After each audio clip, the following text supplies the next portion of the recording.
किया जाएगा और सर्वोच्च न्यायालय के द्वारा उसे दंडित भी किया जाएगा। तो right to live with dignity is fundamental right. ठीक है, आपके डिग्निटी के साथ, चाहे वो सरकारी कार्यालय हो या किसी निजी संस्थान हो या सरकारी व्यक्ति हो या सरकार कोई निजी व्यक्ति हो, आपके डिग्निटी के साथ किसी तरह का भेदभाव नहीं कर सकता है। ये ट्रायंगल जो जजमेंट था आर्टिकल 14, आर्टिकल 19 और आर्टिकल 21 का जो सम्मिलित रूप था Maneka Gandhi versus Union of India के केस में 7 जजों का बेंच जो है अपना फैसला 1978 में सुनाया था।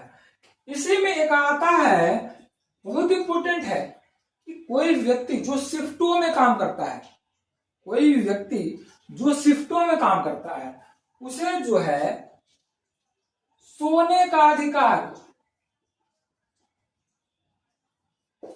सोने का अधिकार भी उसे प्रदान है। वह जो है उसे सोने का अधिकार भी है। ये जो राइट है, ये राइट संविधान के द्वारा दिया गया है।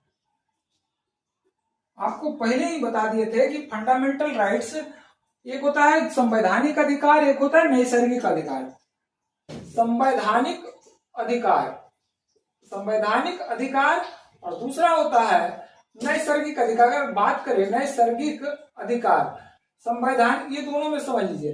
संवैधानिक अधिकार जो होता है, जो संविधान के द्वारा व्यक्ति को प्रदान किया जाता है, संवैधानिक अधिकार होता है जो संविधान के द्वारा व्यक्ति को प्रदान किया जाता है। नैसर्गिक अधिकार होता है जो प्रकृति द्वारा व्यक्ति को प्रदान किया जाता है। प्रकृति के द्वारा वो अपने आप अधिकार प्रदान हो जाता है। जैसे खाना खाने का अधिकार कोई संविधान नहीं देगा आपको।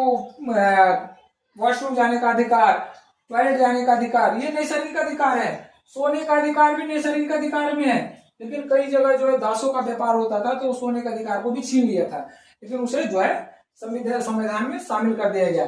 संवैधानिक अधिकार होता है सम्मान पूर्वक जीवन जीने का अधिकार, भेदभाव से रोकने का अधिकार, बलात्कार से अधिकार, बेगार से क्या होता है निषेध का अधिकार, आपको किसी तरह का भेदभाव का अधिकार, समानता का अधिकार, स्वतंत्रता का अधिकार, धर्म मानने का अधिकार, ये संवैधानिक अधिकार है। नैसर्गिक अधिकार, सांस लेने का अधिकार हमारा नैसर्गिक अधिकार है। कोई संविधान प्रदान कर सकता है?